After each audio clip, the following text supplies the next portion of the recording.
now I request Gayatri Rajput to please introduce our guest.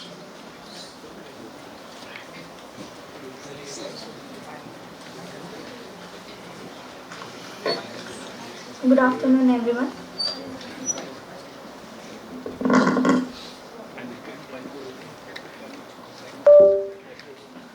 To introduce Miss Anjali Abhay Danorkar, current Deputy Collector at Chhatrapati Sambhajinagar. She had completed her graduation and post-graduation and then cleared MPSC exam. After that, she was appointed as Tahsildar in Government Revenue Service in 1998 through the Maharashtra State Public Service Commission. She received State Public Service Commission. She received State Level Excellence Officer Award by Maharashtra State Gazetteer from Honorable Chief Minister. Ma'am was honored as the Outstanding Sub-District Officer at Chhatrapati Sambhajinagar district level in 2010 and 11.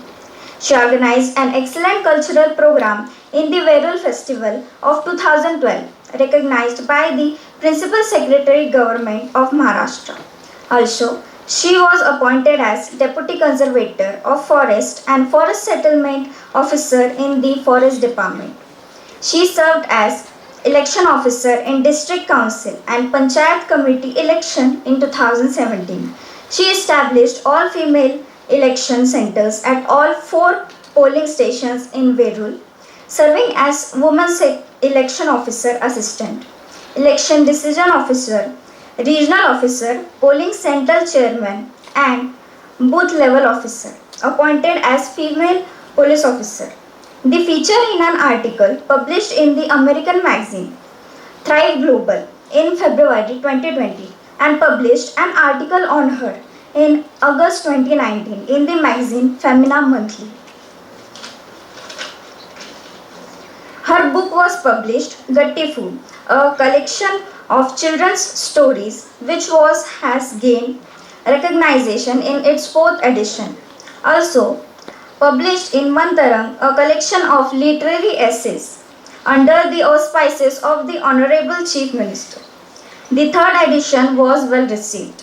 Also, the book Soft Skills for Personality Development by Padma Shri Dhanraj Pillai was published, and within 6 months the 3rd edition of the Shamji Ai, an audio DVD of the book's recitation by Sane Guruji, was also released. She translated and published the book Mala AIS Wahayचं, translated The Leader in You by Dale Carnegie in Marathi. This was also included in the university curriculum in Dr. Babasaheb Ambedkar Marathwada University in 2nd year of BA, BSc, BCom and BFA programs from academic year 2012 and 13. Also included in the Swami Ramananda Marathwada University curriculum, Dehaboli and dialogue skills. Also, as a soft skill trainer, she conducted training on various soft skill topics for government officials and employees through various government institutes. Apart from that, she contributed articles and columns on various subjects in registered newspaper and magazine, recipient of various social awards, and also conducted social awareness programs. Her participation in various programs on All India Radio.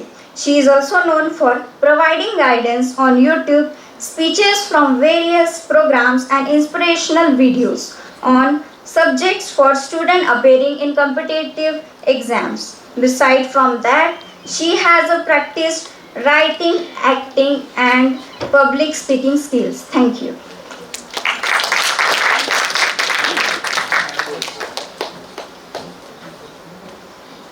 Let's start with the second session. Ma'am, the podium is all yours.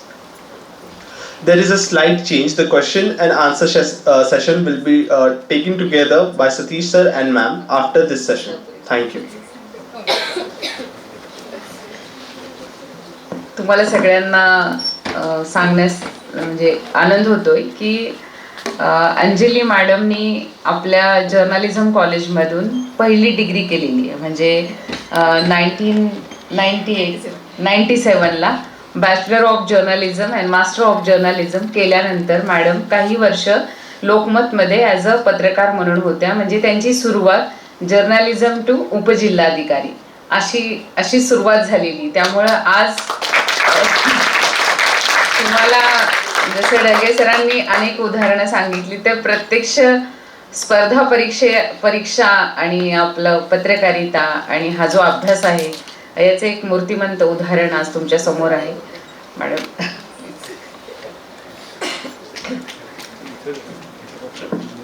ज्यांनी आत्ता माझ्याबद्दल सांगितलं त्या रेखा Shelke ma'am, इथे आत्ता माझ्या अगोदर जे बोलले आहेत ते व्याख्याते डॉक्टर ढगे सर, माझी क्लासमेट मैत्रीण विशाखा गारखेडकर मॅम, त्याच्यानंतर माझे क्लासमेट बाळासाहेब गायके आणि माझ्या माहेरचे काय झालं असं कसं झालं हां, पण त्याचं उत्तर मॅमने दिलेलं आहे तुम्हाला, हो की नाही? हां. आणि माझ्या माहेरची तुम्ही सगळी मंडळी, माहेरची का म्हटलं हे तुमच्या लक्षात आलं असेल की जसं मॅमने सांगितलं की मी याच कॉलेजमधून पासआउट झाले. जसं तुम्ही आता जर्नलिझममध्ये ग्रॅज्युएशन करत आहात ना, तेव्हा जर्नलिझममध्ये ग्रॅज्युएशन हा प्रकार नव्हता. तर ग्रॅज्युएशन झाल्यानंतर 1 वर्षाचं bachelor of journalism and mass communication आणि त्याच्यानंतर आणखी 1 वर्षाचं master of mass communication and journalism असं ते होतं, जे मी केलेलं आहे. आणि माहेरची माणसं हा उल्लेख करण्याचं आणखी एक कारण म्हणजे इथे खरंच माझ्या माहेरची माणसं उपस्थित आहेत. माझे काका आहेत चंद्रकांत बहिवाळ आणि माझी भाची तन्मयी बहिवाळ, ती पण इथे उपस्थित आहे. मुद्दाम आपल्याला ऐकण्यासाठी आणि मला ऐकण्यासाठी ते तुम्हा सर्वांच्या सोबत इथे आलेले आहेत. सो अशा रीतीनं सगळे उपस्थित असणारे आपण सर्वजण. माझ्या बोलण्याला सुरुवात करताना मला अगोदर तुम्हाला असा प्रश्न विचारावासा वाटतो. आता मी प्रशासनामध्ये आहे आणि मॅमने सांगितलं तसं ॲक्टिव्ह जर्नलिझममधून म्हणजे फक्त डिग्री घेतली असं नाही किंवा फक्त PG केलं असं नाही, तर खरंच त्याच्यामध्ये मी काम केलं. ग्रॅज्युएशन करत होते तेव्हाही वेगवेगळ्या, तेव्हा दैनिक मराठवाडा हे अतिशय नावाजलेलं पेपर होता, म्हणजे जो पूर्णतः इथिकल आहे वगैरे वगैरे सगळे स्टँडर्ड्स त्याच्यामध्ये मेंटेन असायचे. तर त्याही पेपरपासून मी काम केलेलं होतं. माझं ग्रॅज्युएशन चालू असताना सगळं काही होत होतं. अशा सगळ्या परिस्थितीमध्ये मी काही वेळेस जर्नलिस्टच्या भूमिकेमध्ये असणार आहे आणि काही वेळेस प्रशासकाच्या भूमिकेमध्ये असणार आहे आणि त्या संदर्भानंच बोलता बोलता आपण journalism as a career civil सर्व्हिससाठी म्हणून कसा उपयोग होईल त्याचा या संदर्भात सुद्धा आपण बोलणार आहोत. सो मी म्हणत होते की आपल्या सगळ्यांना मला अगोदर हा प्रश्न विचारावासा वाटतो. तुम्ही स्वतः बातम्या देणाऱ्या फील्डमध्ये काम करत आहात, बातम्या जिथे जनरेट केल्या जातात त्या फील्डमध्ये आता तुम्हाला काम करायचं आहे. अशा परिस्थितीमध्ये सध्या ज्या आपल्याला वेगवेगळ्या प्रकारच्या माध्यमांवर बातम्या दिसतात त्याच्यामध्ये गव्हर्नमेंटबद्दल, ॲडमिनिस्ट्रेशनबद्दल पॉझिटिव्ह किती टक्के असतं? बरं जाऊ द्या, ते अवघड वाटत असेल तर निगेटिव्ह किती टक्के असतं हे सांगू शकता? 90, 95, 97, 98% निगेटिव्हच असतं. हां, एखादा दुसरा टक्का कधीतरी पॉझिटिव्ह येत असेल तर त्याची बातमी इतकी छोटीशी कुठेतरी कोपऱ्यात आलेली असते की तिच्याकडे कोणाचं लक्ष सुद्धा जाणार नाही. बरोबर? हे असं का होतं असं वाटत असेल तुम्हाला? म्हणजे बेसिकली मनुष्य हा निगेटिव्ह विचारांमध्ये फार लवकर जातो. दिवसभरामध्ये आपल्या डोक्यामध्ये 24 तासांमध्ये आपल्या डोक्यामध्ये 60,000 विचार येतात. त्यातले जवळपास 80% विचार हे निगेटिव्हच असतात.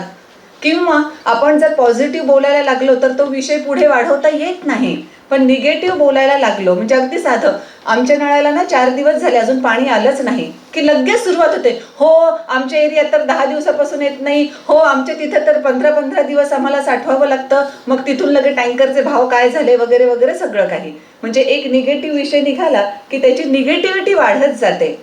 एखादा मुलगा नापास झाला, एखाद्या मुलानं दुर्दैवानं आत्महत्या केली तर त्याच्याबद्दल भरपूर बोललं जाईल, त्याच्या अनुषंगानं भरपूर बोललं जाईल. पण जर असं सांगितलं की माझ्या शेजारचा एक मुलगा ना अगदी टॉपर आहे बरं, महाराष्ट्रात जो टॉपर ठरलाय तो माझा शेजारचा मुलगा आहे, ओके कॉंग्रॅच्युलेशन्स, छान आहे, पुढे पुढे विषय वाढतच नाही.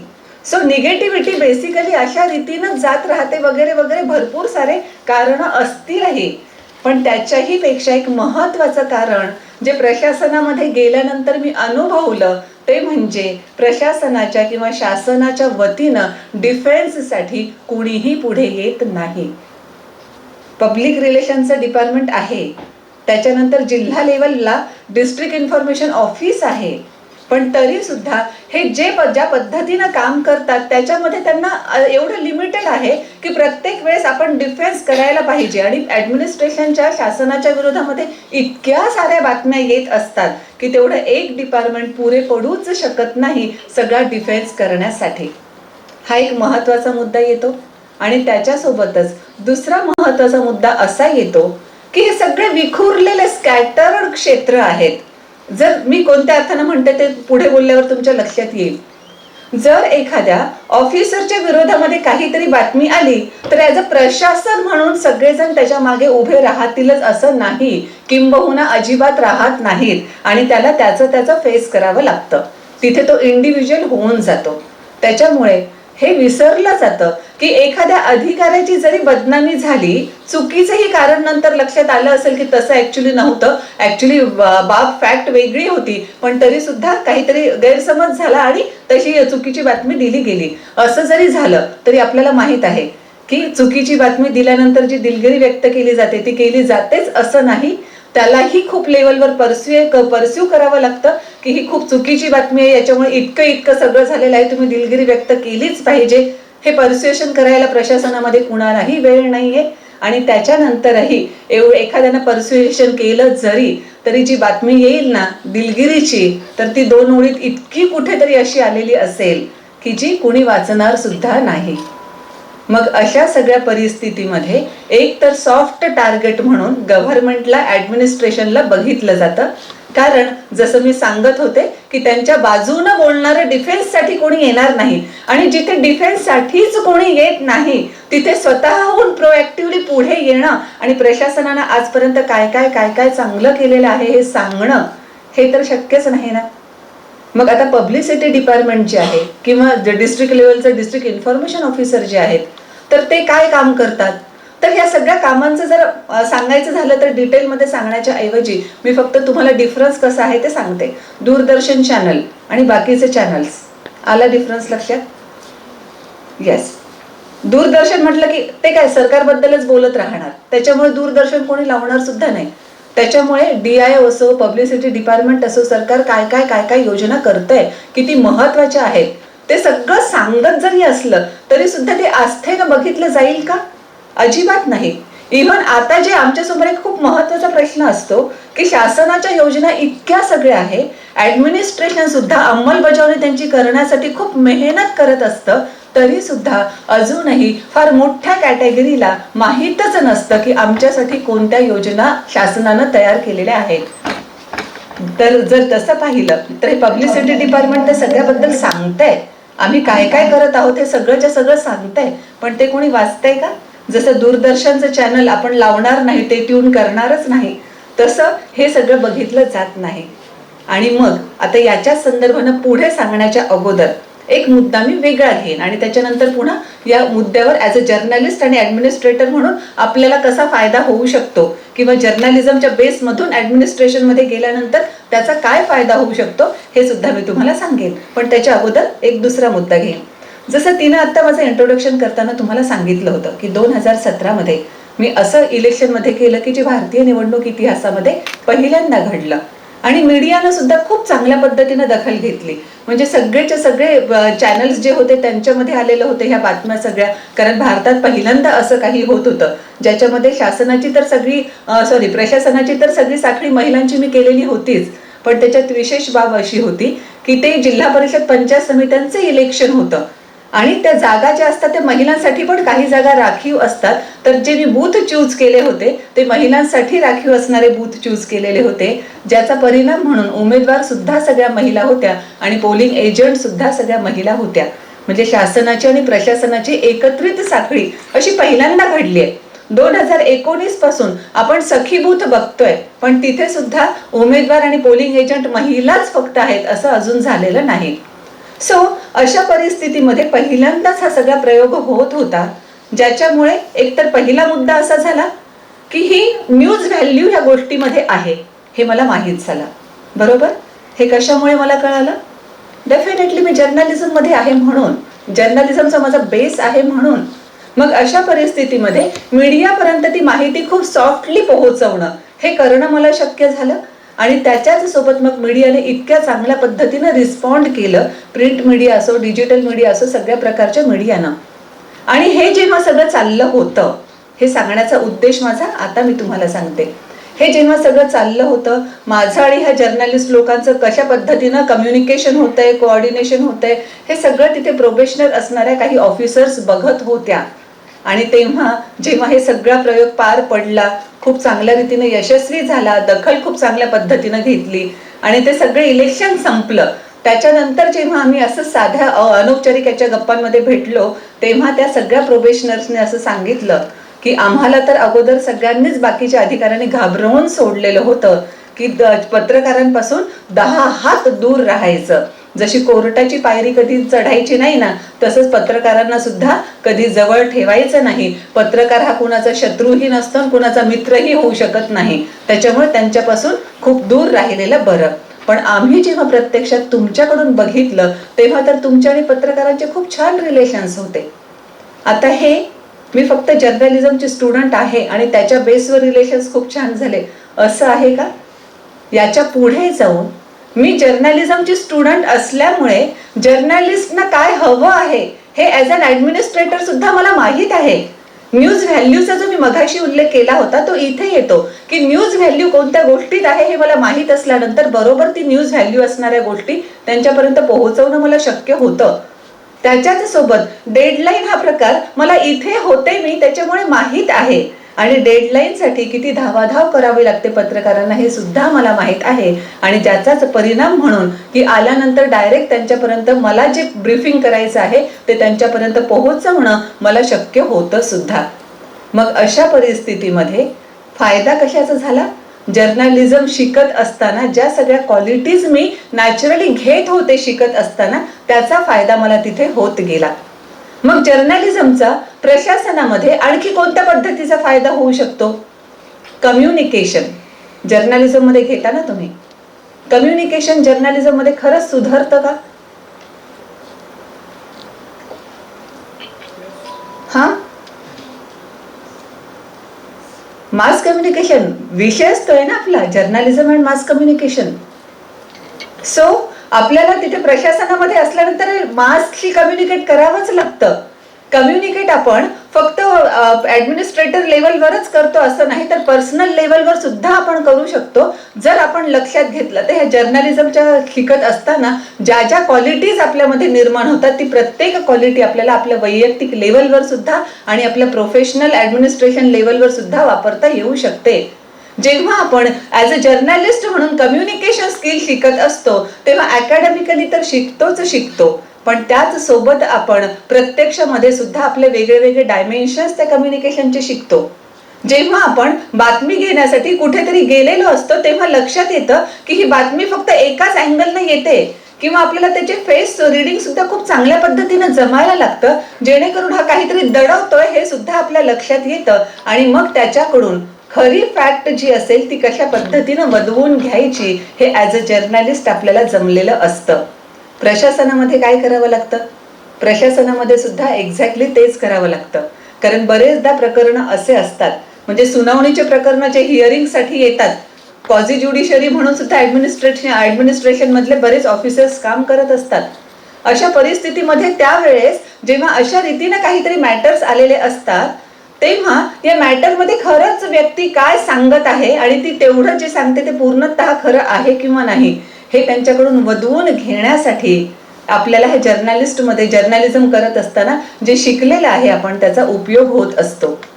त्याच्याच सोबत आपल्याला जसं बातमी घेताना तुम्ही एकीकडूनच बातमी आल्यानंतर त्याच्यावरच विसंबून राहणार नाही, आणखी बाकीच्यांकडून त्याची खातरजमा करून घेता, तर त्याच पद्धतीनं ऍडमिनिस्ट्रेशन मध्ये आल्यानंतर तो आपला बेस तिथे पक्का झालेला असल्यामुळे कुणीतरी आपल्याला काही सांगितलं तर लगेच तेवढ्यावर विश्वास ठेवण्याच्या ऐवजी पुन्हा आणखी काही जणांकडून त्याची खातरजमा करून घेणं हे आपल्याला जमायला लागलेलं असतं.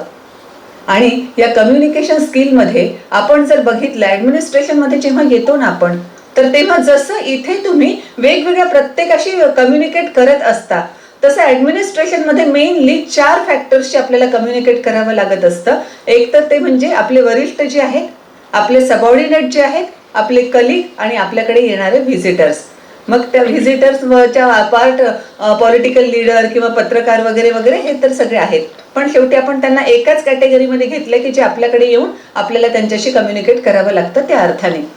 मग या सगळ्या परिस्थितीमध्ये कोणत्या पद्धतीने आपण समजावून सांगितलं तर त्यांना व्यवस्थित लक्षात येईल, हे सुद्धा आपल्याला इथे जर्नलिझममध्ये पक्क झालेलं असतं, ज्याचा परिणाम म्हणून आपल्याला तिथे कम्युनिकेट करणं सुद्धा खूप सोपं होतं.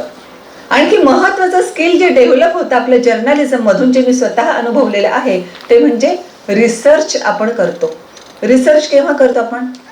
कोणतीही बातमी शोधायची असेल तर तिला रिसर्च करावाच लागतो ना. बातमी म्हणजे अगदी शोधपत्रकारितेपर्यंत मी पोहोचत नाहीये. शोधपत्रकारिता तर आपण बाजूला ठेवूया सध्या, पण साध्या साध्या बातम्या घेताना सुद्धा ज्या पद्धतीने आपल्याला जावं लागतं, काहीतरी कुठून तरी माहिती मिळवावी लागते, एक छोटासा क्ल्यू कुठेतरी मिळालेला असतो आणि त्या क्ल्यूच्या आधारावर पूर्ण माहिती आपल्याला मिळवावी लागते, तेव्हा तिथे आपण रिसर्च नाही म्हटलं तरी केलेला असतो.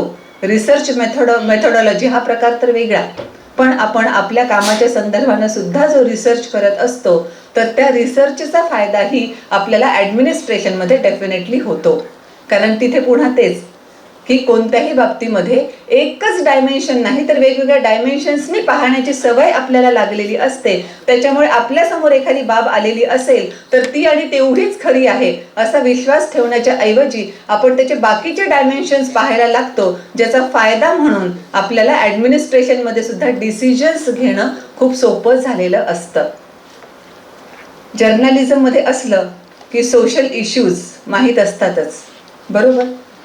मग अशा रीतीनं हेच सगळे सोशल इश्यूज सॉल्व्ह कसे करायचे आहेत, हे जसं आपल्याला जर्नलिझममध्ये बघावं लागतं, त्याच पद्धतीनं ॲडमिनिस्ट्रेशनमध्ये गेल्यानंतर सुद्धा त्याचा तोच फायदा होत असतो की हे सगळे सोशल इश्यूज शोधायचे कसे आहेत आणि मांडायचे कसे आहेत, ही माहिती आपल्याला मिळालेली असते. आणि मग जेव्हा ऑफिसर म्हणून आपण एखाद्या खुर्चीवर बसलेलो असतो ना, तेव्हा आपल्यालाही तिथे प्रेझेंटेशन द्यावं लागतं.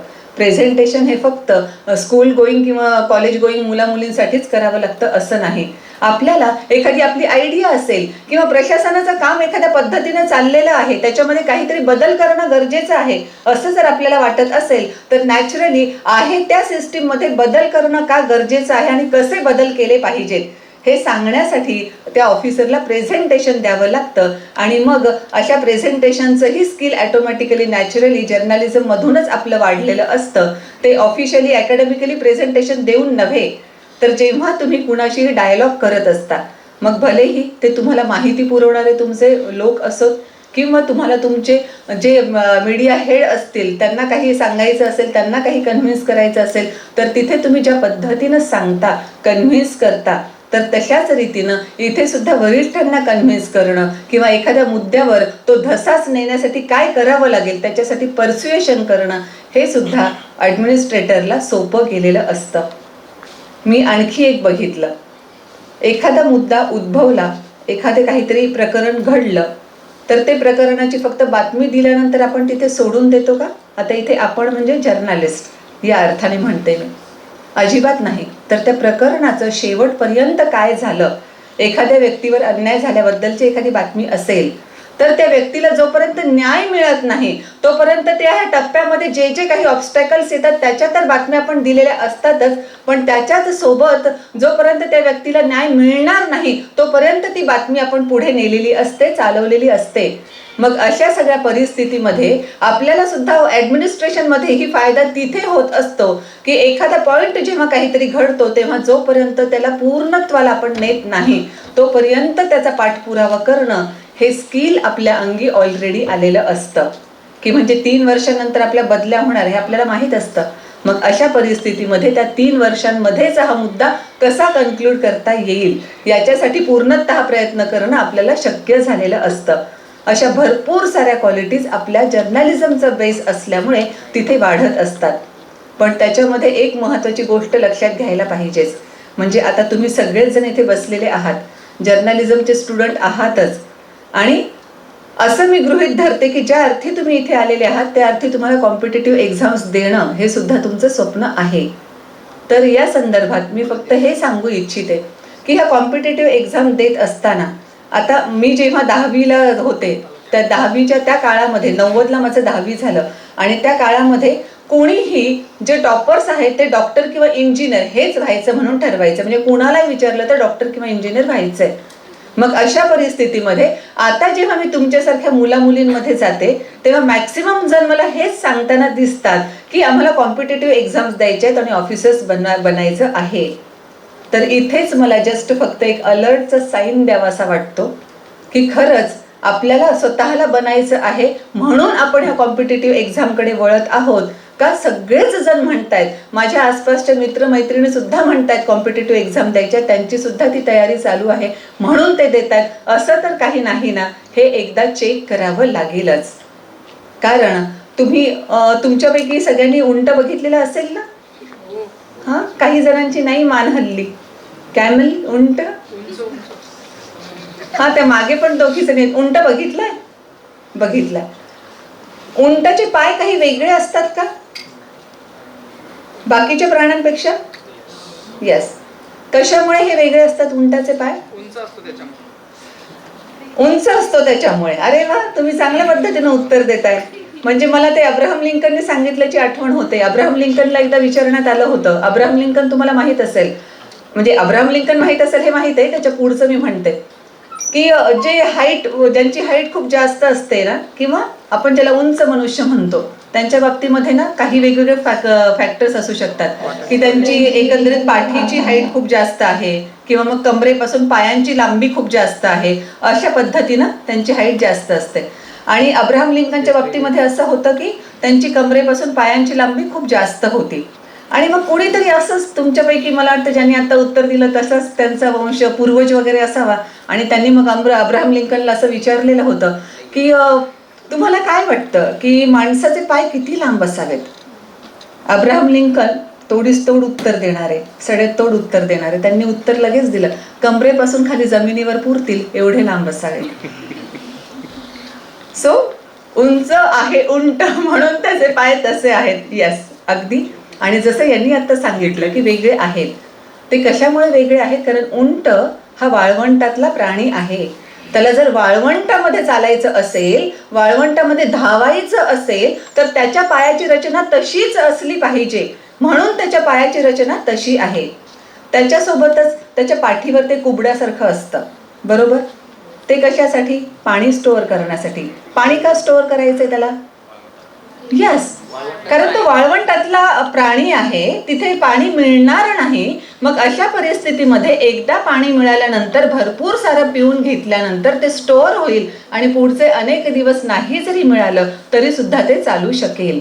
या कारणासाठी त्याच पद्धतीनं जर उंटाला व्यवस्थित बघितलेलं असेल तर आणखी लक्षात येईल की उंटाच्या आयलॅशेस सुद्धा खूप लांब लचक आहेत. कशामुळे? ऑफकोर्स तो वाळवंटातला प्राणी आहे. त्याच्यामुळे जेव्हा तो वाळवंटातून चालतो फिरतो तेव्हा नॅचरली, जेव्हा खूप काही एकदम त्या वाळवंटामध्ये वादळ वगैरे आलेलं असेल आणि नॅचरली ते वाळूचे कण जे त्याच्या डोळ्यामध्ये जाऊ शकतात, तर त्या कणांपासून या उंटाचं प्रोटेक्शन करण्यासाठी त्याच्या त्या आयलॅशेस लांब लचक आहेत, बरोबर? मग एवढं सगळं पाहिल्यानंतर नॅचरली छोट्या मुलांना किंवा आपल्यालाही प्रश्न पडेल, कारण मला माहित आहे तुम्ही जे उंट पाहिलेत ना ते खरंच वाळवंटात जाऊन पाहिलेलं नाहीत, नाही ना? एकतर तुम्ही स्क्रीनवर पाहिले, कागदावर पाहिले, किंवा जास्तीत जास्त कुठल्या तरी झूम मध्ये जाऊन पाहिले, बरोबर? मग अशा परिस्थितीमध्ये आपल्या मनाला तो प्रश्न पडला पाहिजे की जर या सगळ्या क्वालिटीज उंटाला वाळवंटासाठी दिलेल्या आहेत, तर हा वाळवंटातला उंट जर खरंच प्राणी संग्रहालयामध्ये आणलेला आहे तर त्याच्या क्वालिटीजचा त्याला तिथे काही उपयोग आहे का? ॲब्सोल्युटली काहीही उपयोग नाही. आणि मग त्या आधारावर आपल्याला स्वतःला सुद्धा ठरवावं लागेल. ठीक आहे, तिथे उंटाला चॉईस नाहीये, उंटाला कोणीतरी इथे आणतंय आणि म्हणून त्याला प्राणी संग्रहालयात राहावं लागतंय, पण इथे मात्र आपल्याला चॉईस आहे. जर आपण उंटाच्या क्वालिटीज आपल्यामध्ये असतील तर प्राणी संग्रहालयामध्ये राहणं प्रिफर करणार आहोत का? अजिबात नाही, कारण त्या क्वालिटीजचा इथे काहीही उपयोग होणार नाही. म्हणून मग बेसिकली आपण ते अगोदर बघितलं पाहिजे कोणतंही आपलं करिअर घडवत असताना की मला जर ते करिअर खरंच घडवायचं आहे तर मला खरोखरच ते करिअर घडवण्यामध्ये स्वतःला इंटरेस्ट आहे का माझे नातेवाईक म्हणतात म्हणून, आई वडील म्हणतात म्हणून, सोशल प्रेशर आहे म्हणून, किंवा माझे मित्रमंडळी म्हणतात म्हणून मला तिकडे जायचं आहे. आणि जर या सगळ्या बाकीच्या गोष्टींमुळे आपण तिकडे जाणार असू तर लगेच तुम्ही ही गोष्ट आठवायची आहे आणि स्वतःला म्हणून टाकायचं आहे की मला वाळवंटामधला उंट नाही, प्राणी संग्रहालयातलं उंट व्हायचं आहे का? डेफिनेटली त्याचा उत्तर जर नो असेल तर मग आता आपल्याला स्वतःचे पॅशन, स्वतःचा ॲटिट्यूड काय आहे, आपला ॲप्टिट्यूड काय आहे ते सगळं बघावं लागेल आणि त्याच्यानंतर खरंच आपल्याला करिअर कशामध्ये करायचं आहे ते करावं लागेल. मग अशा परिस्थितीमध्ये मी पुन्हा हे सुद्धा गृहीत धरते की तुम्ही सगळ्यांनी खरंच सिव्हिल सर्व्हिसेसमध्ये जायचं आहे, हे करिअर हेच करिअर चूज करायचं आहे हे जर ठरवलेलं असेल तर डेफिनेटली जसं मी आत्तापर्यंत तुम्हाला सांगत होते की तुम्ही जर्नलिझमचे स्टुडंट म्हणून ज्या काही क्वालिटीज आतापर्यंत तुमच्यात डेव्हलप झालेल्या आहेत, पुढचं शिकत असताना सुद्धा क्वालिटीज तुमच्यामध्ये डेव्हलप होणार आहेत, या सगळ्याच्या सगळ्या क्वालिटीजचा फायदा तिथे होतोच, डेफिनेटली होतोच. जसं मी आले तेव्हा गाढे सर सांगत होते की इंटरव्ह्यूच्या वेळेस सुद्धा एक जर्नलिझमचा बेस असणारा स्टुडंट आणि एक जर्नलिझमचा बेस नसणारा स्टुडंट या दोघांमध्ये सुद्धा खूप मोठा फरक येईल. कारण जर्नलिझमचा स्टुडंट बाकीच्या सगळ्या गोष्टींकडे ज्या ॲस्पेक्टनी बघेल त्याच ॲस्पेक्टनी बाकीच्या सगळ्या डायमेन्शन सहित दुसरा स्टुडंट बघेल ह्याची गॅरंटी अजिबात नसते. सो आता आपण जो अभ्यास करत आहोत तो अभ्यास फक्त मार्कांसाठी न करता आपल्याला पुढचं प्रिपरेशन करायचं आहे, सिव्हिल सर्व्हिसेसमध्ये जायचं आहे, हा हेतू डोक्यात ठेवून जर हे सगळं प्रिपरेशन केलं तर आत्ता ह्या जर्नलिझममधून येणाऱ्या क्वालिटीज ॲटोमॅटिकली आपल्यामध्ये येण्याच्या ऐवजी आपण स्वतःहून जास्तीत जास्त त्यातले पोटेन्शियल घेऊन कसं पुढे जाऊ शकतो हा विचार करू शकतो. त्याच्यासोबत आणखी एक मुद्दा मला असं सांगावासा वाटतो की झालं अर्थात ते सुद्धा मी जसं म्हटलं की वाळवंटातला प्राणी आपल्याला व्हायचं आहे तर खरंच वाळवंटातच जायचं आहे. त्या पद्धतीनं जरी मी टॉपर होते आणि जरी इंजिनिअरिंग डॉक्टर याच्यासाठीच सगळेजण तेव्हा जात असत तरी सुद्धा माझं पॅशन मी स्वतः ओळखलेलं होतं, ज्याच्यामुळे मी पहिल्यापासून 11वी पासून आर्ट्स घेतलेलं होतं. आणि एकदा ग्रॅज्युएशन झाल्यानंतर आता जेव्हा सिव्हिल सर्व्हिसेससाठी मला ट्राय करायचं आहे तर या सगळ्या परिस्थितीमध्ये साधारणतः 1.5 ते 2.5 वर्ष ह्या सगळ्या सर्कलला लागतंच. म्हणजे प्री पासून मेन्स, नंतर इंटरव्ह्यू आणि नंतर त्याचा रिझल्ट लागणं 1.5 ते 2 वर्ष आरामशीर त्यामध्ये लागतात. मग या परिस्थितीमध्ये 1.5 ते 2 वर्ष नुसतीच त्या करिअरसाठी आपण वेळ घालवण्याच्या ऐवजी दुसरं काही करू शकतो का हा जेव्हा विचार होता तेव्हा माझ्या सगळ्यात अगोदर डोळ्यासमोर जर्नलिझम हेच आलं. कारण जसं मी सुरुवातीला सांगितलं की ग्रॅज्युएशन करत असताना सुद्धा वेगवेगळ्या पेपरमध्ये मी माझ्या आवडीची कामं तिथे करत होतेच. मग जर्नलिझम केल्याचा आणखी काय फायदा होतो? पुन्हा एकदा गाढे सरांकडेच मी जाईन. सरांनी शेवटी जे सांगितलं होतं की इन केस जर तुमचं नाहीच सिलेक्शन झालं तर पुढे काय, तर त्याचा तुम्हाला जर्नलिस्ट म्हणून सुद्धा किती चांगल्या पद्धतीने उपयोग होऊ शकतो याचे सगळे त्यांनी उदाहरणं दिले. त्या अनुषंगाने मी हे सांगू इच्छिते की प्रत्येक वेळेस प्लॅन बी आपल्याकडे असलाच पाहिजे. अदरवाईज ज्यांना फ्रस्ट्रेशन येतं ना तर त्यांच्याकडे हा प्लॅन बी अवेलेबल नसतो, ज्याच्यामुळे ते ताबडतोब फ्रस्ट्रेशनमध्ये जातात. आपण पूर्ण आपल्या 100% इन्व्हॉल्वमेंटनी सगळा करिअरसाठीचा अभ्यास करत असू पण तरीही एका वेळेस कुठेतरी एज लिमिट बार होणार आहे. आपण अटेम्प्ट सगळे काही दिले पण आता एज लिमिट बार झाली म्हणून तरी आपल्याला आता मागे वळावंच लागतं. अशा परिस्थितीमध्ये आता काय हा खूप मोठा क्वेश्चन मार्क आपल्यासमोर येत नाही जर आपण जर्नलिझम सारखा प्रोफेशनल कोर्स केलेला असेल तर. अशा परिस्थितीमध्ये जर्नलिझम हे तुम्ही आणखी जास्त एका बाबतीमध्ये लकी आहात की तुम्ही ग्रॅज्युएशन करता करताच हा प्रोफेशनल कोर्स तुमचा होऊन जातोय. कारण जर्नलिझम मध्येच तुम्हाला ग्रॅज्युएशन तुम्ही करत आहात. जसं मी सांगितलं माझ्या वेळेस ग्रॅज्युएशन झाल्यानंतर करावं लागायचं, तसं हे नाही. म्हणजे ॲट अ टाइम तुम्ही दोन्ही क्रायटेरिया पूर्ण करत आहात सिव्हिल सर्व्हिसेससाठी. जे जसं मी आत्ता म्हणाले की एकतर ग्रॅज्युएशन असणं कंपल्सरी आहे तर ते ग्रॅज्युएट तुम्ही होत आहात आणि दुसरं तुमचा प्लॅन बी सुद्धा लगेच तयार होत आहे.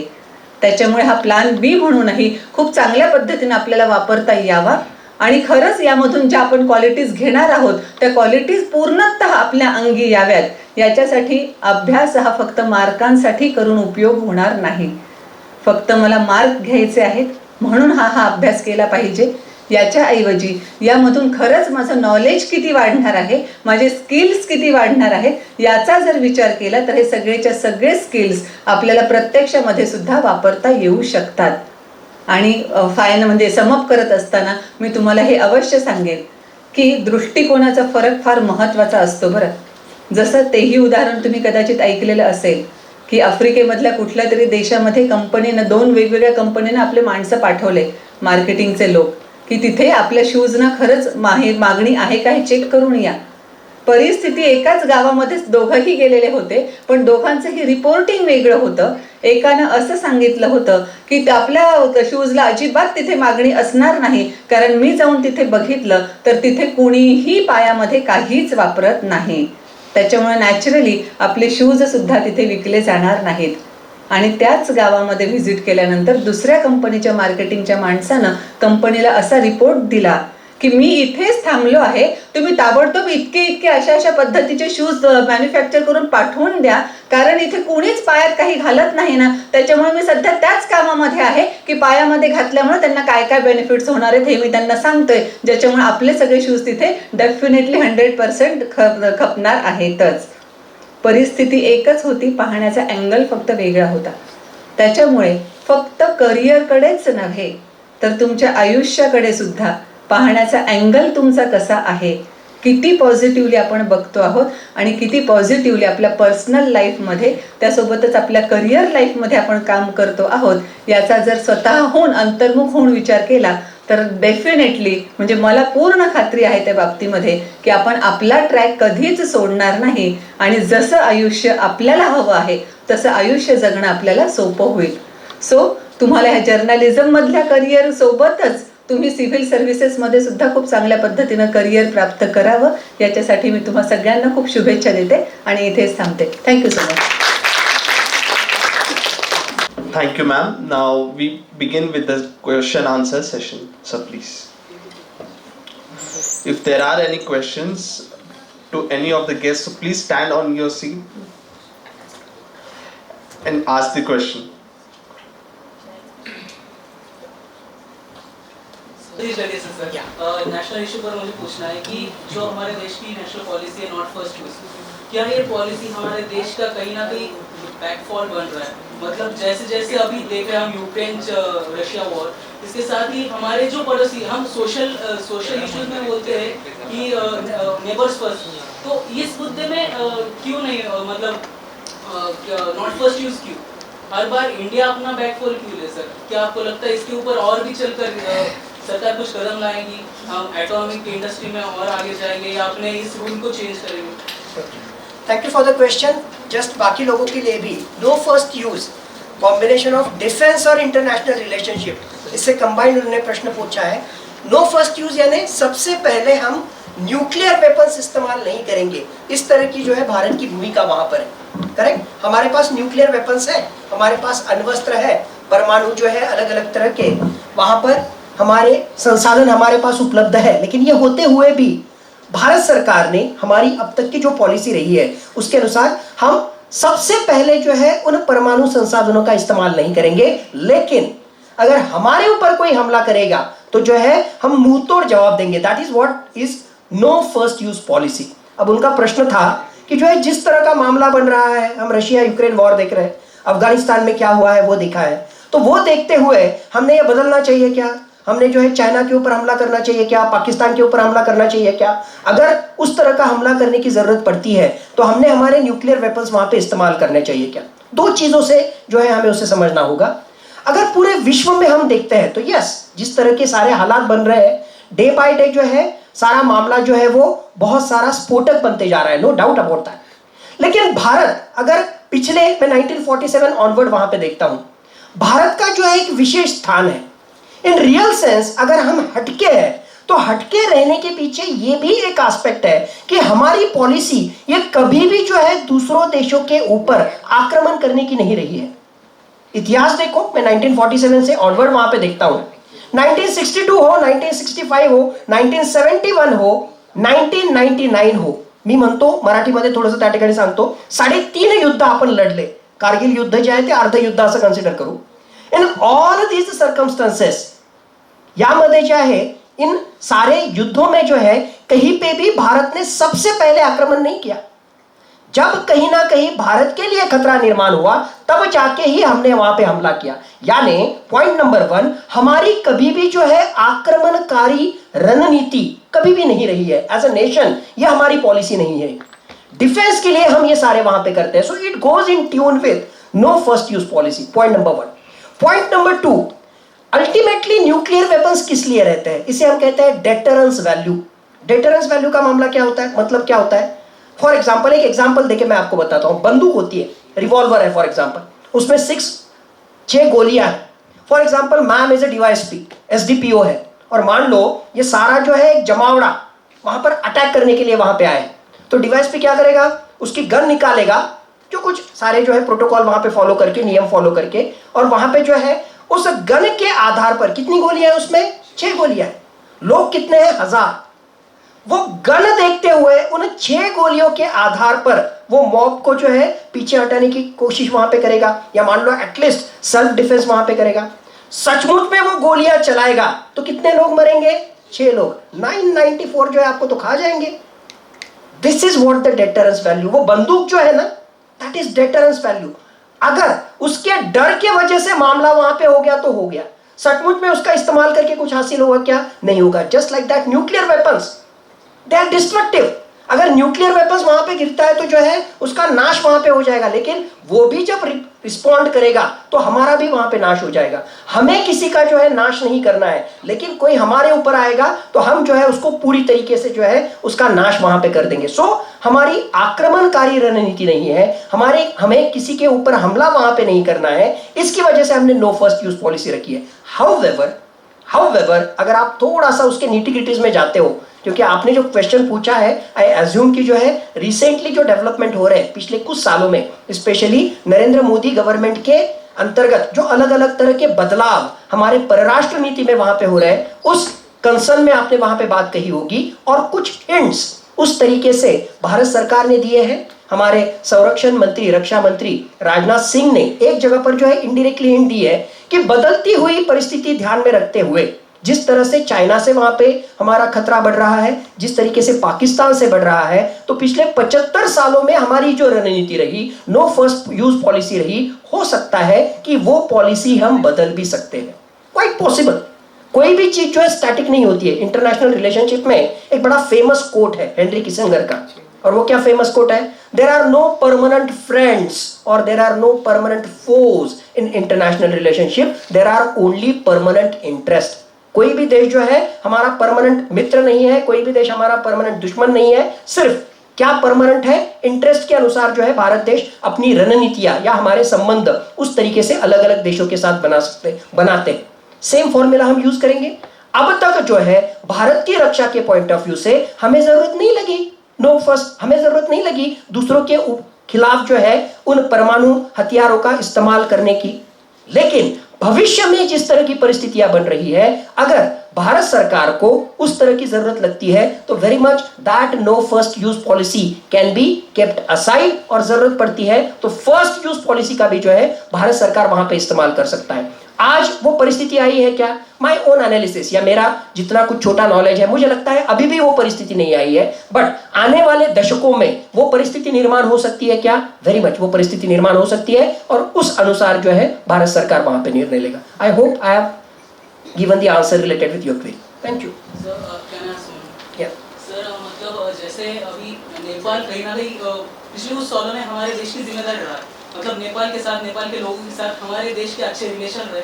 नेपाल को भारत की छोटी बेटी भी कहा जाता था, लेकिन जिस तरह से चाइना का इन्वेस्टमेंट नेपाल में हो रहा है, चाइना अपना डोमिनेंस कर रहा है, नेपाल की जो प्रचंड सरकार है, प्रचंड सरकार का जो सपोर्ट है चाइना को बढ़ रहा है, आपको लगता है कि चाइना की सिर्फ मतलब रेलवे में, रोडवेज में इन्वेस्टमेंट करने से नेपाल की जो पॉलिसी इंडिया के साथ, नेपाल के रिलेशंस इंडिया के साथ कहीं ना कहीं डैमेज हो सकते हैं? और वही चीज चाइना ने पाकिस्तान के साथ की है, वही म्यांमार के साथ हो रही है। चाइना हमारे नेबर्स को डेवलपमेंट की क्या कहेंगे हम, लालसा दिखाकर इंडिया के खिलाफ बढ़ रहा है।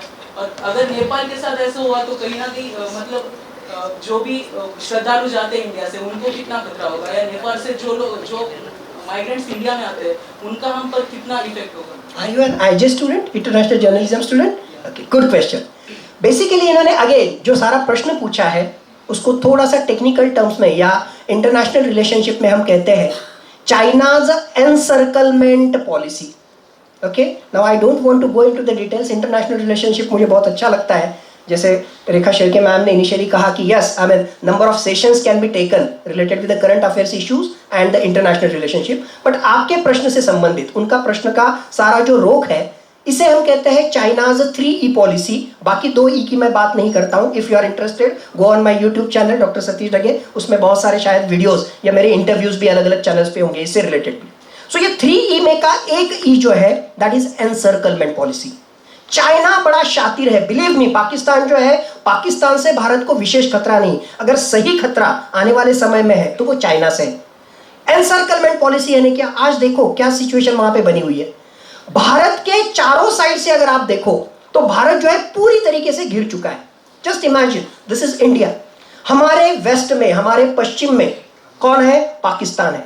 ऑलरेडी चाइना और पाकिस्तान के क्या संबंध है आपको पता है. Not only this, Pakistan K Gwadar port में, ग्वादार बंदर में चाइना ने जो है ऑलरेडी उसको खरीद चुका है.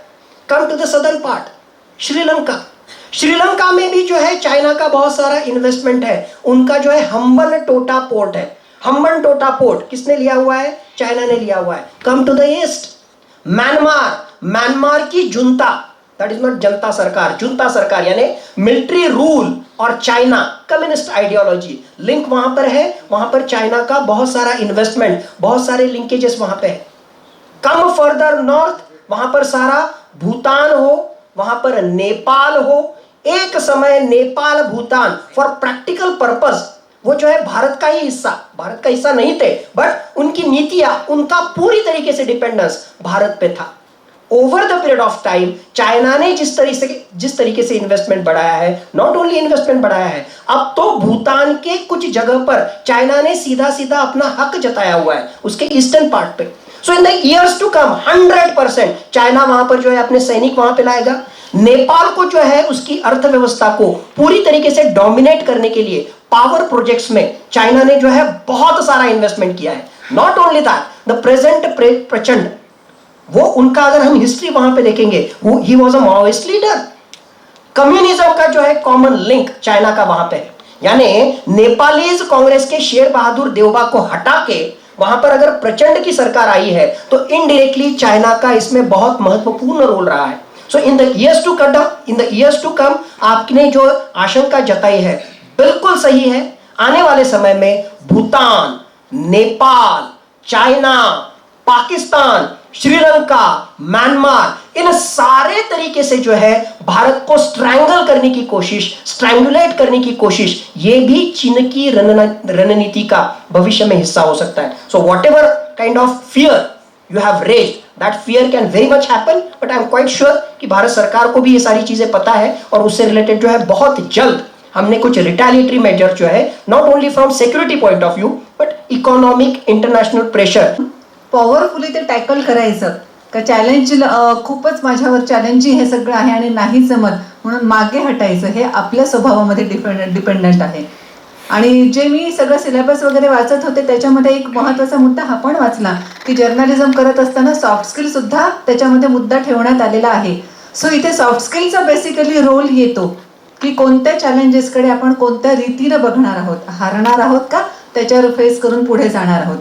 आणि उलट आतापर्यंतच्या प्रशासनातल्या माझ्या करिअरनंतर मी हे सांगू शकते की हे चॅलेंजेस फेस करणं खूप चांगल्या पद्धतीने वाटत असतं. जेव्हा आपण चॅलेंजेस फेस करून पुढे गेलेलो असतो, त्यातलं काहीतरी यश प्राप्त करून पुढे गेलेलो असतो, तेव्हा स्वतःचा सेल्फ रिस्पेक्ट आणि सेल्फ कॉन्फिडन्स एवढा जबरदस्त वाढलेला असतो की पुढचे आणखी बरेच चॅलेंजेस आपण फक्त तेवढ्या सेल्फ कॉन्फिडन्सवर सगळे निभावून नेऊ शकतो. सो चॅलेंजेस प्रत्येक क्षेत्रामध्ये आहे. अगदी काहीच न करता नुसतं रिकामं बसायचं ठरवलं तरी सुद्धा त्याला काही ना काही चॅलेंजेस फेस करावे लागतात. Attitude is more important.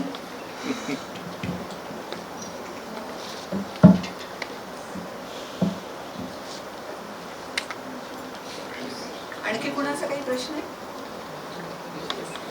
Madam माझा प्रश्न तुम्हाला आहे मॅडम ज्या प्रकारे आता सिव्हिल सर्व्हिसेसमध्ये वारंवार ज्या दिवसेंदिवस जे बदल होतो आहे एक्झाममध्ये एक्झाम पॅटर्न बदलला आहे करंट अफेअर अप्लाइड पॅटर्न झाला आहे त्यासाठी आपण कोणत्या गोष्टीकडे वाचण्यामागे किंवा बघण्यामागे काय अप्रोच पाहिजे कोणता अप्रोच पाहिजे प्रत्येक गोष्ट बघण्यामागे वाचण्यामागे खूप महत्त्वाचा मुद्दा हा काढला आणि त्याच्या अगोदर मी बेसिकली हे सांगते की सिलेबस बदलला किंवा पॅटर्न चेंज झाला ह्या सगळ्या गोष्टी आपल्या हातामध्ये आहेत का?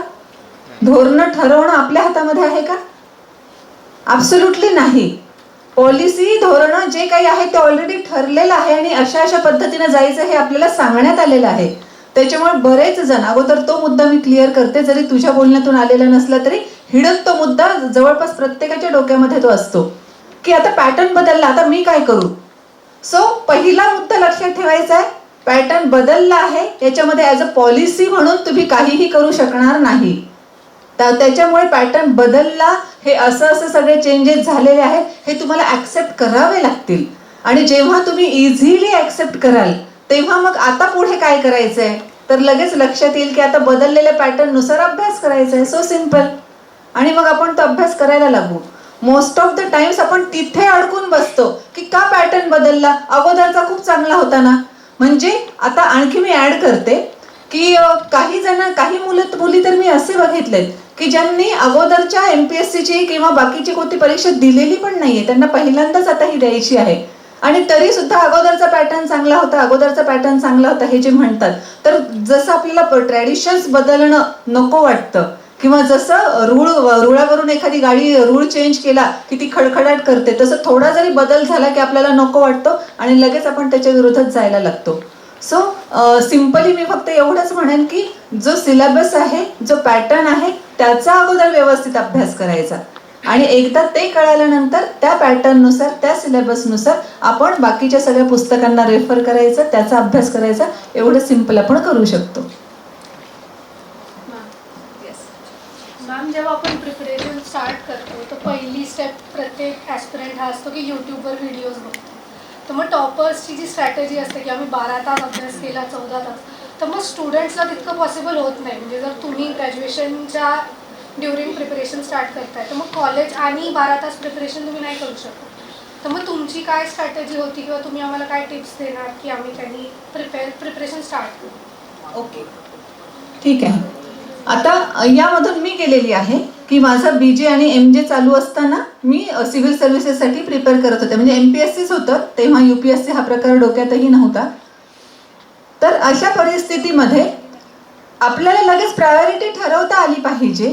तेव्हा मी ठरवलेलं होतं की मला ह्या BJ MJ मध्ये थोडेसे मार्क्स कमी पडले तरी चालतील पण हे लक्षात घेण्यासारखी गोष्ट आहे. जेव्हा ॲक्च्युली मी अभ्यास करायला लागले तेव्हा असं लक्षात आलं की जर्नलिझमचा अभ्यास हा खूप सपोर्टिव्ह आहे आपल्या करिअरसाठी सिव्हिल सर्व्हिसेसच्या करिअरसाठी. त्याच्यामुळे या अभ्यासामध्ये जेव्हा आपण वेळ देतो किंवा त्याच्यासाठी डेझर्टेशन्स आपल्याला करायचे असतील किंवा आणखी काहीतरी आपल्याला वेगवेगळे प्रेझेंटेशन्स करायचे असतील तर आपला वेळ त्याच्यामध्ये म्हणजे वाया जातोय असं अजिबात नाहीये. तर हा कुठेतरी आपला सिव्हिल सर्व्हिसेसच्या परीक्षांसाठीचाही बेस पक्का होतोय हे अवश्य लक्षात ठेवा आणि होतोच डेफिनेटली होतो. म्हणून हा मुद्दाच नको आता यायला की खरंच आपण इथे ग्रॅज्युएशनची तयारी करत असताना सिव्हिल सर्व्हिसेससाठी कसं प्रिपरेशन करायचंय. उलट तिथे खूप चांगल्या पद्धतीचं प्रिपेअर होतं. तुम्ही जर्नलिझमचे विद्यार्थी असल्यामुळे करंट अफेअर्स बद्दल जेवढ्या बारकाईनं बघणार आहात तेवढे कदाचित बाकीचे स्टुडंट्स नाहीत बघणार आणि सिव्हिल सर्व्हिसेसला तुमचा करंट अफेअरचा पेपर ऑलमोस्ट तिथेच कव्हर झालेला आहे असा त्याचा खूप फायदाच होतो. आणि जस्ट तू प्रश्न विचारला तुझ्या प्रश्नातून ते इम्प्लाय होतं थोडंफार वेगळ्या अर्थानं. म्हणून एक स्ट्रॅटेजी म्हणून आपल्या डोक्यामध्ये ठेवायचं की बरेच असे पण IAS झालेले आपल्याला दिसतात की जे घर पण सांभाळत होते दुसरा एखादा जॉब पण करत होते आणि तरी सुद्धा UPSCचं प्रिपरेशन करत होते. म्हणजे G श्रीकांत सर जे आहेत आता आपले कॉर्पोरेशन कमिशनर ते सुद्धा रेल्वेमध्ये होते. ते TC होते आणि खूप गरीब फॅमिलीतून आलेले होते पण तरी सुद्धा त्यांनी UPSCचा अभ्यास केला करिअर सांभाळून तेही रेल्वेसारखं नोकरी सांभाळून म्हणू आपण हवं तर त्याला की TC सारखी अतिशय अनिश्चित कालावधी असणारी नोकरी सांभाळून सुद्धा त्यांनी UPSCसाठी प्रिपरेशन केलं आणि ते सिलेक्ट झाले. सो फक्त आपण जिद्द ठेवली डेफिनेटली आपण त्याच्या पुढे जाऊ. ठीक आहे. येस आणखी जेव्हा आपण सिव्हिल सर्व्हिसचं प्रिपरेशन करत असतो तेव्हा आपला आजूबाजूचा इन्व्हायरमेंट सराउंडिंग मॅटर करतं जास्त, की जेव्हा आपण स्टार्टिंगच्या फेजमध्ये असतो तर ते इन्व्हायरमेंट सराउंडिंग मॅटर जास्त करतं, की आपण जो करतोय त्याच्यावर फोकस केल्यावरती ते होऊन जातं. याचं उत्तर मी देते, डेफिनेटली सराउंडिंग खूप मॅटर करतं. ते या अर्थानं मी तुम्हाला सांगते की संशोधनाअंती तसं सिद्ध झालंय की your will power is not more powerful than your surroundings. म्हणजे अगदी साधं रुटीन मधलं उदाहरण देते आणि मग तिकडे मी येते. जर माझ्या अवतीभोवती सगळेच लोक असे असतील की जे म्हणतात, कोणीतरी म्हणतंय माहिती आहे का आज मी एका बैठकीमध्ये 20 जिलेब्या खाल्ल्या, कोणीतरी सांगते मी एका बैठकीमध्ये 5 पुरणपोळ्या खाल्ल्या, आणि असं सगळे माझ्या अवतीभोवती असताना आणि माझ्या अवतीभोवती ढगे सरांसारखे असताना की मी आज इतके काय काय तुम्ही फिजिकल फिटनेस मधलं सांगत राहाल की मी आज इतके तास वॉकिंग केलं, इतके किलोमीटर वॉकिंग केलं वगैरे वगैरे सगळं, मी जर अगोदरच्या कॅटेगरीमध्ये असेल तर मला सुद्धा माझ्या डोक्यात नॅचरली काय येईल की ओके आता मी कोणत्या खाण्याच्या पदार्थाबद्दल विक्रम करायचा आहे. आणि जर या सरांसारख्या सगळ्या लोकांच्या ह्याच्यामध्ये असेल तर ओके तुम्ही आता इतके सिटअप्स करता का, मी तुमच्यापेक्षा एक सिटअप जास्त करून दाखवेन, तितक्या क्वालिटीपर्यंत मी जाईन. सो सराउंडिंग डेफिनेटली मॅटर करतं. पण आता सराउंडिंग कसं मॅटर करतं हे जेव्हा मी सांगितलं आहे, लक्षात आणून दिलं आहे, तेव्हा आता 50% लढाई आपण तिथे जिंकली की सराउंडिंग मॅटर करतं हे कळाल्यामुळे आता त्याचा माझ्यावर इफेक्ट होऊ द्यायचा नाही वाईट पद्धतीचा, ह्याची दक्षता घ्यायला आपण सिद्ध होतो. आणि मग जेव्हा आपल्या अवतीभोवती निगेटिव्ह कोणीतरी बोलत असतात, हे सिव्हिल सर्व्हिसेस एक्झाम ना तुम्ही किती देत राहा शेवटी तुमचं सिलेक्शन होत नाही, एज बार होऊन तुम्हाला खालीच दुसरं काहीतरी करावं लागतं, असं बोलणारे जेव्हा तुमच्या अवतीभोवती लोक असतात तेव्हा सराउंडिंग मॅटर करतं हे आपल्याला माहीत असल्यामुळे त्यांच्या त्या बोलण्याचा स्वतःवर इफेक्ट न होऊ देणं आपल्याला शक्य करता येतं. म्हणून तो एकदा बेस पक्का केला तर मग तुम्हाला कितीही तुमच्या आसपास निगेटिव्ह बोलणारे असू देत काहीही होत नाही. म्हणजे ह्या सगळ्या गोष्टी तर मला माहीत नव्हत्या तेव्हा, पण नॅचरली कुठेतरी स्वतःचा स्वभाव बनत असतो, ॲटिट्यूड बनत असतो. माझं स्वतःचं उदाहरण सांगते.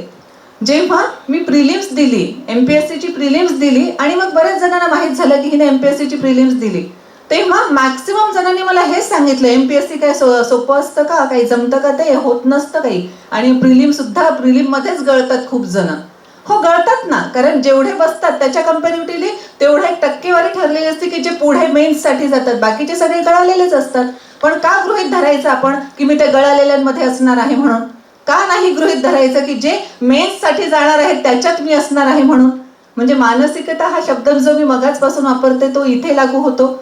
बरं, माझं प्रिलिम फर्स्ट अटेम्प्ट मध्ये निघालं, मग मी मेन्सला गेले, हा मग हेच लोक म्हणायला लागले, लोकांवर लक्ष द्यायचंच नाही बेसिकली, लोक ताबडतोब सरड्यासारखे रंग बदलतात.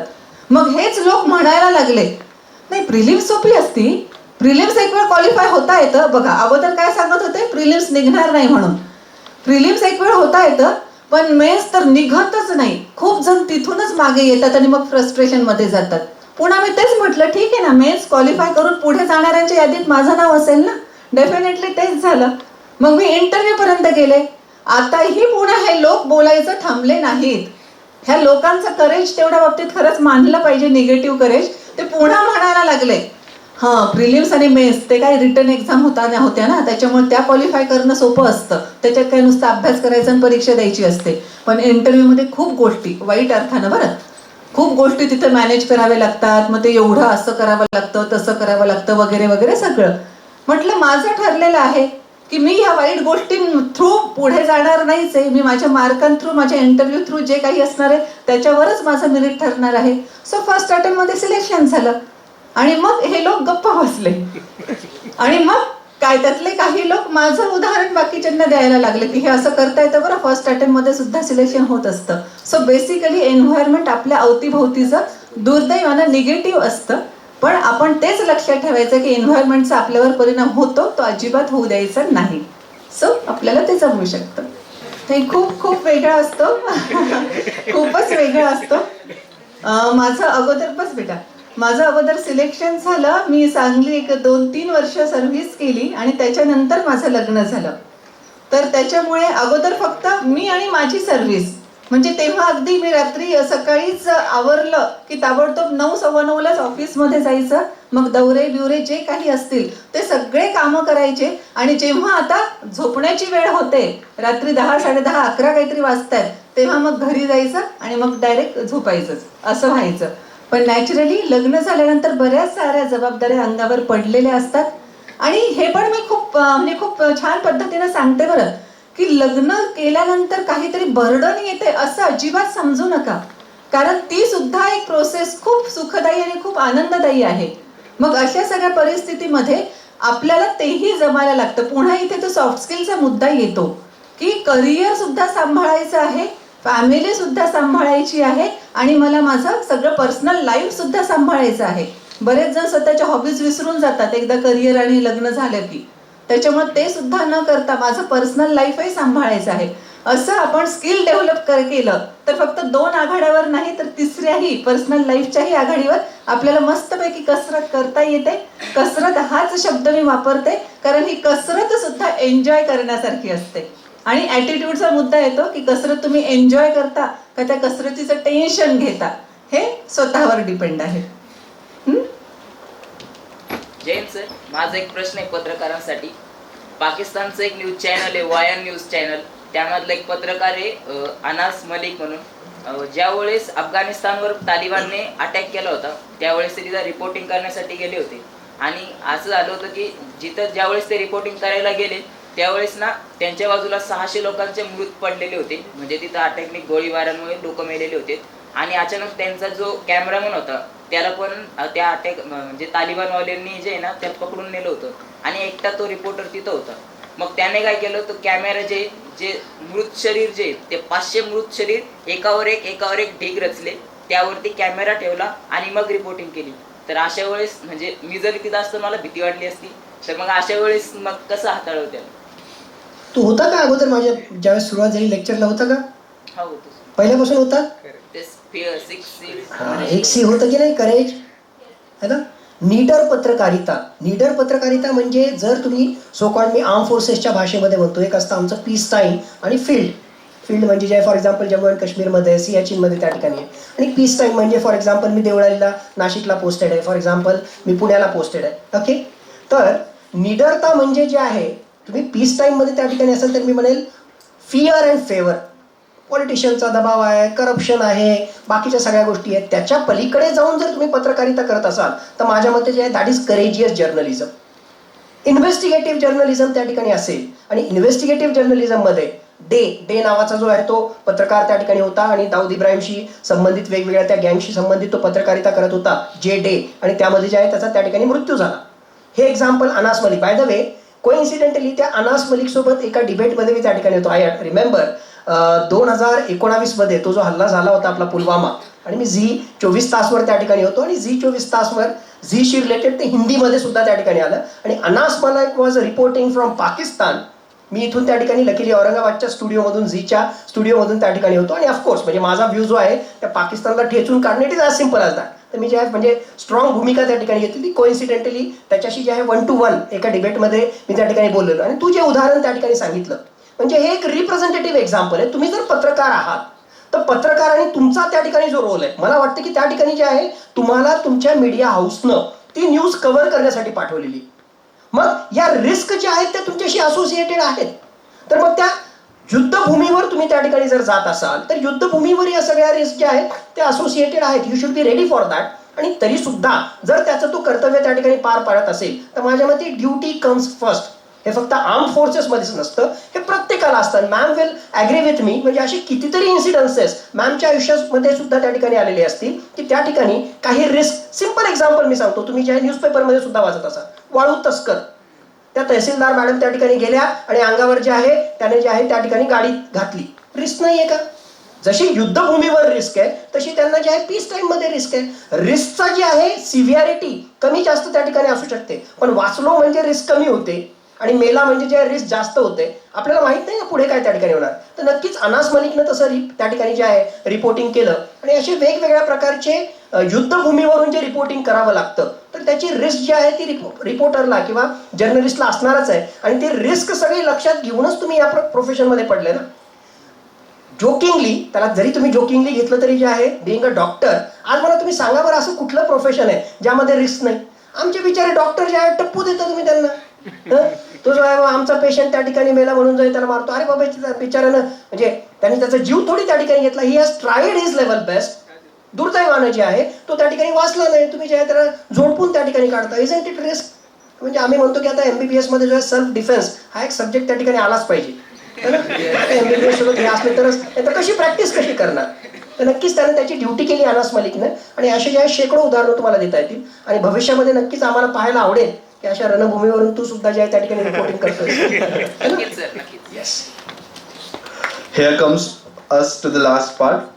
Thank you very much, Dr. Satish Dage sir and Anjali Dhanorkar ma'am, for your precious time and really great guidance. An army of us, sir. That's gonna be stuck with me from now. And the guidance ma'am has given with the things from her experience are surely gonna help each one of us as a journalism student from here. The idea of Plan B is also an important part of a successful and foolproof plan. Once again, thank you for the guidance and your precious time. I request all of us to please gather for a group photo and the session will be concluded. Thank you.